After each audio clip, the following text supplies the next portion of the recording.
Bhim army Azad Samaj party के तमाम कार्यकर्ता गरीब शोषित वंचितों के लिए सदैव खड़े रहते हैं। हाँ, उनके नाम अलग हो सकते हैं, उनके नाम अलग अलग जाति अलग अलग धर्म के हो सकते हैं, लेकिन जब कोई न्याय अत्याचार होता तो बड़ी मजबूती के साथ खड़े होते हैं। मैं अपनी बात शुरू करने से पहले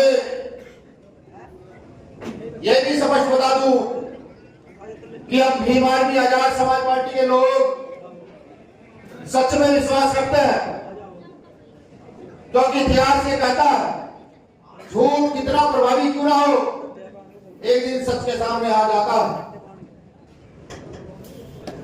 मैं अपनी बात शुरू करूं उससे पहले एक महान महापुरुष जिसको शायद इतिहास के पन्नों में तो जगह मिलनी चाहिए थी, उस जगह से उस व्यक्ति को हमेशा दूर रखा गया,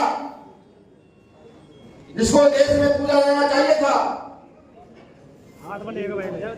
उसके इतिहास को दफन करने का काम किया गया।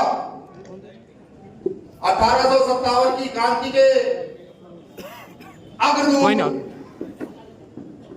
कोतवाल धन सिंह गुर्जर साहब को याद करके नमन करके अपनी बात शुरू करता हूं। मैं नमन करता हूं तथागत गौतम बुद्ध को, जिन्होंने समता समानता का पाठ पूरे विश्व को पढ़ाया। मेरा नमन सतगुरु रविदास जी महाराज को, भगवान वाल्मीकि महाराज को, संत कबीर को, नानक देव को, घासीदास को, या तमाम संतों को नमन है जिन्होंने इंसानियत का पाठ पढ़ा करके इंसान को बराबर बताने का काम किया।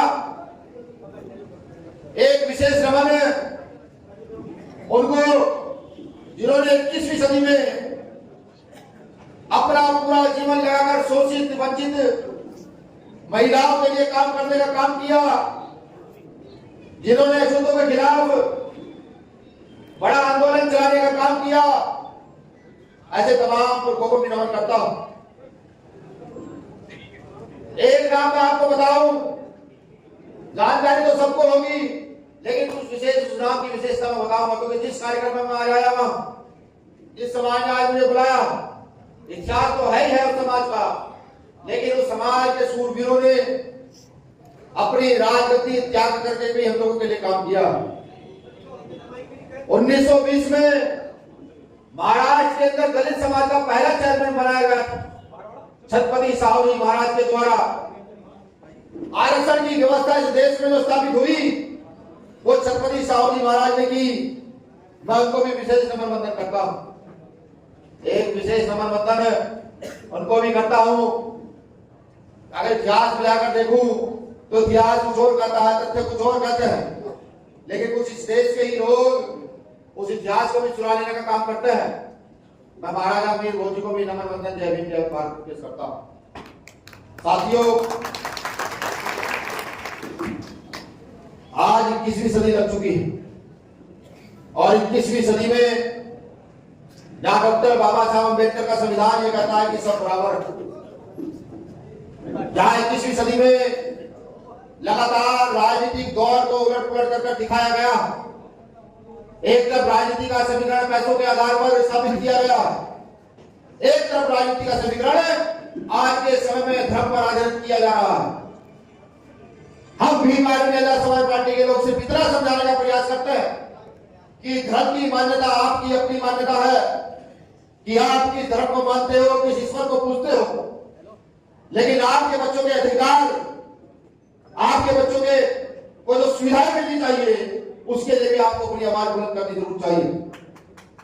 क्योंकि आज के समय में बहुत सारे नेता अच्छे अच्छे भाषण तो दे देते हैं, लेकिन जब ये बराबरी की इक्वलिटी की बात आती है, मैं बराबरी की आपको समझाऊं क्या। बराबरी उसे कहते हैं कि जो बुजुर्ग है वो बुजुर्ग है, वो किस जात किस धर्म का है ये वैल्यूबल नहीं है, उसके पास घर है या नहीं है ये भी वैल्यूबल नहीं है। वैल्यूबल ये है कि वो बुजुर्ग, हमें बुजुर्ग के झुककर के पैर भी छूने चाहिए और नमस्ते भी करना चाहिए। जो आदमी विधानसभा पर चलते हैं वो शायद बराबरी की परिपाटी को समझ पाए, लेकिन आज देश की व्यवस्था क्या है? आज भी इस देश में अनुसूचित जाति अनुसूचित जनजाति के लोगों को तिरस्कार भरी निगाहों से देखा जाता है। तिरस्कार भरी निगाहों से देखा जाता है। आज भी भारत की वो बैकवर्ड जातियां जिनका इतिहास स्वर्ण में लिखा हुआ है, जब उनकी बात आती है तो उनको भी ना जाने किन किन नामों से बुलाया जाता, लेकिन जब इस देश में अधिकारों की बात आती है तो फिर हम सबको एक लाइन सूत्रों की गिनती में खड़ा कर दिया जाता।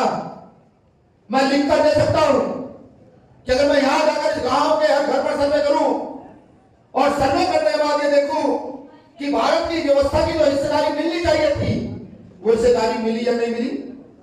मैं भी आया तो मैंने महाराजा मीर भोज जी के गले में माल्यार्पण किया, उनके पीछे एक और नेता थे जिनके गले में मैंने माल्यार्पण किया, और मैंने तमाम ऐसे कितने नाम जिनके गले में लगातार माल्यार्पण करते हैं। लेकिन हम न्यायप्रिय लोगों को यह सोचना है कि क्या हम मानवता के लिए काम कर रहे हैं, क्या हम इस देश की व्यवस्था को आगे बढ़ाने के लिए काम कर रहे हैं, क्या हम इसलिए काम कर रहे हैं कि देश का प्रत्येक नागरिक अपने आप को बराबरी महसूस करना शुरू करे। अब जैसे मेरे साथी आए, साथियों ने भाषण दिए, या हिंदू गुजर भी है या मुस्लिम गुजर भी है, दोनों लोग एक तरफ देश में लड़ाई हिंदू मुस्लिम की बड़े पैमाने में खड़ी कर रखी है। अब मेरा सवाल यह है कि धन सिंह कोतवाल को हिंदू गुजर भी दादा कहते हैं और मुस्लिम गुजर भी दादा कहते हैं, तो जो लोग बंटवारे की ओर अग्रसर आप उनके साथ चलना पसंद करोगे, या फिर जो लोग भाईचारा कायम करने की ओर अग्रसर उनके साथ चलना पसंद करोगे? एक तरफ कहा जाता है कि इस देश में मुसलमान खतरा, 100 करोड़ से ज्यादा हिंदुओं पर मुसलमान खतरा। मेरी ये समझ में नहीं आता कि अगर हम ये पूछ रहे हमारी हमें नौकरियां कितनी मिलेगी तो उनका जवाब है मुसलमान खतरा है। हम ये पूछ रहे आपने खेती के लिए क्या क्या योजना बनाई तो उनके पास एक ही जवाब है मुसलमान खतरा है। अगर हम उनसे पूछे कि नौकरियां कितनी आप हमें दोगे तो उनके लिए वो कहते हैं मुसलमान खतरा है। मेरी समझ में ये नहीं आता कि हम आज तक जिन पार्टियों के साथ खड़े रहे, हो सकता है पार्टी में हमारा व्यक्तिगत सुधार हो, लेकिन मुझे ये बताओ जब 1992 के अंदर भारत में मंडल कमीशन लागू हुआ और मंडल कमीशन का विरोध किस लोगों ने किया, तो आरक्षण के तौर पर आज बैकवर्ड क्लास के लोग भी अच्छी नौकरियों पर काबिज हो रहे हैं, आज उसका विरोध कौन कर रहा है? हो सकता है कुछ साथियों के परिवारों में 100, 200, 500 बीघे जमीन हो, लेकिन मैं भारत का स्ट्रक्चर देखूं तो मैं 100, 200, 500 बीघे जमीन वाले व्यक्ति को अमीर नहीं मानता। सही मायने में भारत में जिसमें 100, 200, 500 बीघे जमीन है वो गरीब है, और हम लोग गरीबी रेखा से नीचे जीवन यापन करने वाले लोग। जब तक आप भारत की सरजमीन में अपनी हिस्सेदारी मांगना शुरू नहीं करोगे तब तक इस देश की व्यवस्था को बदलने के लिए काम होगा नहीं। वो आपको हिंदू मुस्लिम के फेरे में रखेंगे, वो आपको व्यवस्था के साथ खड़े होने नहीं देंगे। अगर आप उनसे पूछोगे कि इस देश में लोकतंत्र है फिर भी तुम व्यवस्था को नहीं बदलने देना चाहते, तो मेरे 26 जनवरी 1950 में आपको लेकर चलूंगा जब डॉक्टर बाबा साहब अम्बेडकर ने संविधान सभा में संविधान लागू करा दिया। संविधान लागू कराने के बाद उस समय के नेता डॉक्टर बाबा साहब अम्बेडकर को कहते हैं डॉक्टर अम्बेडकर बहुत खुश लग रहे हो। बाबा साहब कहते हैं आज मैंने रानी का पेट चीर दिया, आप राजा रानी के पेट से जन्म नहीं लेगा, राजा यहाँ के मजदूर किसान के अंगूठे से जन्म लेगा, वोट से जन्म लेगा। तो उस समय के नेताओं ने बाबा साहब अम्बेडकर को कहा कि तुम्हारे लोगों को डराएंगे, धमकाएंगे, जरूरत पड़ी तो खरीदेंगे और जरूरत पड़ी तो भाईचारा निभा करके राजा अपना बनाएंगे।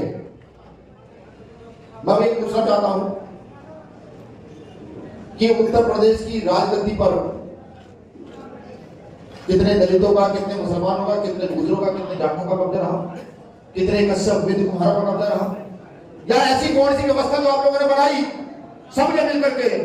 कभी आपने कोई व्यवस्था नहीं बनाई, आपने दूसरी व्यवस्था बनी पर काम करने का काम किया। और जब तक आप अपनी विचारधारा के लोगों को इस राजनीति में स्थापित नहीं करोगे तब तक जो काम हमारे पुरखों ने किया, बाप दादाओं ने किया, वो हम कर नहीं पाएंगे। आज मुझे समाज का बड़ा तकवा आजाद समाज पार्टी से जुड़ रहा है। मैं ये बताऊं दलित मुसलमानों के साथ साथ सबसे बड़ा तकवा अगर कोई भीमान मेरा समाज पार्टी से जुड़ा है उस कौम का नाम गुर्जर समाज है। मैं तो आभार व्यक्त करता हूं, चाहे गोली चली हो, चाहे आंदोलन की बात रही हो, चाहे जेल जाने की बात रही हो, आप लोगों ने कभी पीठ नहीं दिखाई, हमेशा सीना चौड़ा करके सामने खड़े रहे। बस अब हमारा काम इतना, इस देश के प्रति जो हमारी जिम्मेदारी है उसका निर्वाह करना जरूरी है। आज एक नेता ऐसा नहीं है जो आपकी समस्याओं पर बात कर सकता हो, जो आपके घर में खेती में किसानी में जो परेशानी आ रही है उस पर बात कर सकता हो, एक भी नेता ऐसा नहीं है। सबने मिलकर के इस बार यहाँ के शोषित वंचित वर्ग के लोगों को इस वोट की ताकत को बताया कि वोट की ताकत क्या है। तो मैं ये लिखकर देता हूं, वो बड़े बड़े सुरमई नेता जो अपने आप को धनाट्य कहते हैं, जो कहता है कि हमारा वर्चस्व है, आप उनको मिट्टी में मिला देने का काम कर सकते हो। इतनी बड़ी ताकत बस हमें मत मुट्ठी होकर के अन्याय के खिलाफ अपनी आवाज बुलंद करनी है। आज का समय मैं याद कराऊं, जब आजादी से पहले इस देश में अंग्रेज आए थे, तो जब इस देश में अंग्रेज आए थे, इतिहास कहता है किसी पिछड़े किसी दलित ने उनका सहयोग नहीं किया, लेकिन गुजरात के रास्ते, बंगाल के रास्ते वो यहाँ घुसे व्यापार करने के लिए, तो आज उन्हीं लोगों ने उनका संरक्षण किया जो लोग आज अपने आप को देशभक्त करने का काम कर रहे हैं। ये लिखित है, प्रमाण है। हम लोगों ने कभी गुलामी नहीं की और हमेशा युद्ध लड़े। मैंने एक नाम सबसे पहले लिया था कोतवाल धनसिंह गुजर साहब का। उनके इतिहास को दफन करने के लिए बंगाल की यूनिट से एक आदमी को मेरठ में स्थापित कर दिया जाता है और चिर चिर कर कहा जाता है कि हाँ, मंगल पांडे ने देश की आजादी में 1857 की क्रांति शुरू की थी, जो मिथ्या है, गलत है। जब तथ्यों के आधार पर देखा जाता है तो पता लगता है कि वहां धनसिंह कोतवाल गुजर ने गोली चला करके अपने प्राणों की आहुति दी और आजादी का बिल्कुल फूंक दिया था। वो लोग हमारे इतिहास को बार बार चुनौती देने का काम करता है। ये वही फतपुरी है जहां से महाराज सम्राट वीरभोज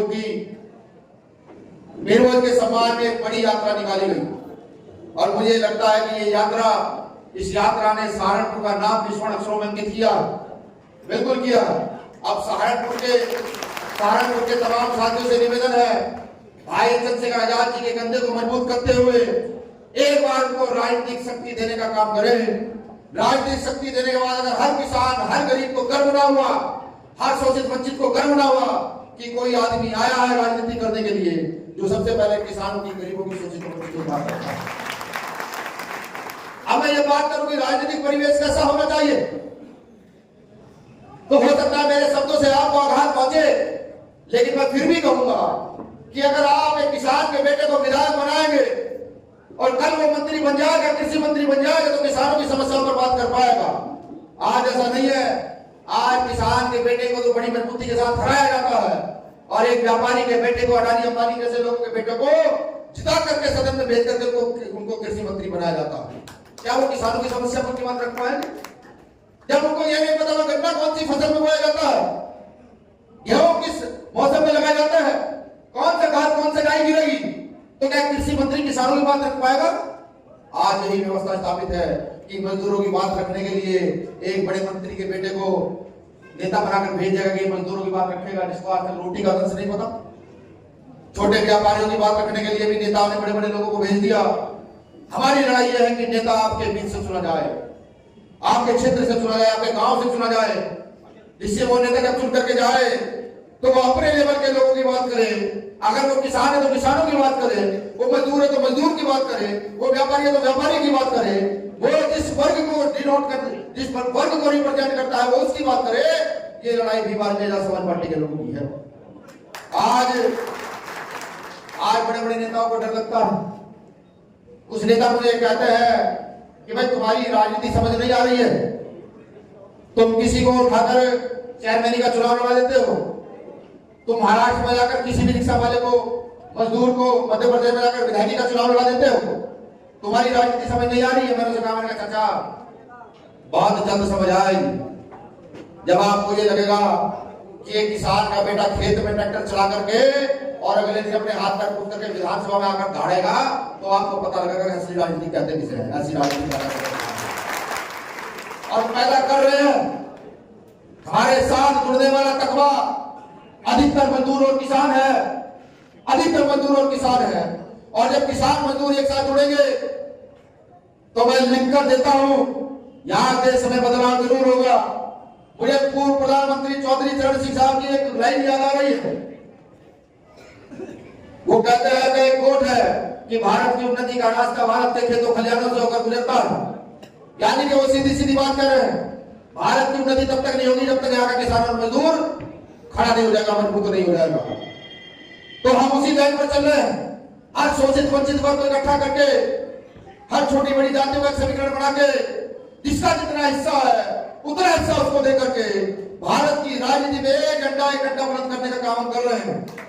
और मैं ये भी बात से कह दूं, पूरी जिम्मेदारी से कहता हूं कि कि आज मात्र देश में 2 पार्टियां, एक पार्टी का नाम कांग्रेस, दूसरी पार्टी का नाम भारतीय जनता पार्टी है। उन्हीं के हाथ में सारी पार्टियां खेलती हैं। अगर आप सब लोगों ने साथ दिया, इस देश में किसान मजदूरों के तीसरा फ्रंट खड़ा होने जा रहा है, जो सामंती ताकतों को चुनौती देने जा रहा है। ये खड़ा करके दिखाएंगे, बड़ी मजबूती से दिखाएंगे। हम ताकतवर लोग हैं, हमारे पुरखे वैचारिक ताकतवर थे। उन्होंने सारा जीवन अपना आंदोलन के लिए लगाया। ये हमें समझना पड़ेगा। मेरे एक नाम और भी याद आ रहा है, विजय सिंह पथिक साहब, जिन्होंने राजाओं के खिलाफ आंदोलन चलाए।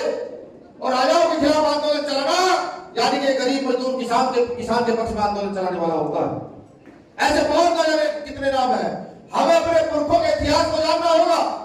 हमें यह समझना होगा कि हमें राजनीति तो करनी है, लेकिन जो रास्ता हमारे पुरखों ने हमें दिखाया, उस रास्ते की राजनीति करनी है। अगर हम भी सामंती राजनीति की ओर चले गए तो हमारे पुरखों का किया गया वो शौर्य, वो बलिदान निरर्थक हो जाएगा। उस बलिदान को निरर्थक नहीं होने देना, उस बलिदान को याद करना। आज लोग चीख करके शहीद आजम भगत सिंह का नाम लेते हैं, बड़े बड़े पोस्टर उनके लगाते हैं, लेकिन जब उनकी विचारधारा की बात होती है तो उल्टे कदम भाग जाते हैं। और ये तो सहारनपुर है, इसने आजादी की लड़ाई में अपनी अहम भूमिका निभाई। यहाँ के लोगों ने आजादी के लिए अपना सर्वस्व न्यौछावर किया।